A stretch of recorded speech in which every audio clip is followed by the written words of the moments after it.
এই মুহূর্তের big breaking news. আজ থেকে শুরু হলো হটন রোডে উচ্ছেদ অভিযানের অ্যানাউন্সমেন্ট। হটন রোড থেকে স্মাইল মোড় পর্যন্ত বেআইনি দখলদারি সরাতে 16ই মে চলবে বিশেষ অভিযান। তাই আজ থেকে শুরু হয়ে গেছে অ্যানাউন্সমেন্ট।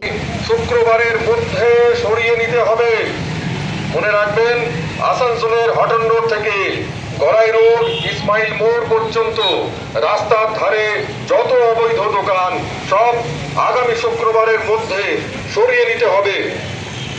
যারা অবৈধভাবে দোকান খুলে ব্যবসা করছেন তাদের অনুরোধ করা হচ্ছে আগামী শনিবারের আগে তারা তাদের দোকান সরিয়ে নিন।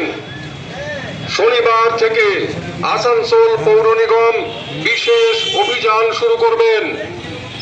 দোকান না সরালে আসানসোল পৌর নিগম আইন অনুযায়ী পদক্ষেপ গ্রহণ করতে বাধ্য হবে। হটন রোড এবং এই অঞ্চলের প্রতিটি মানুষকে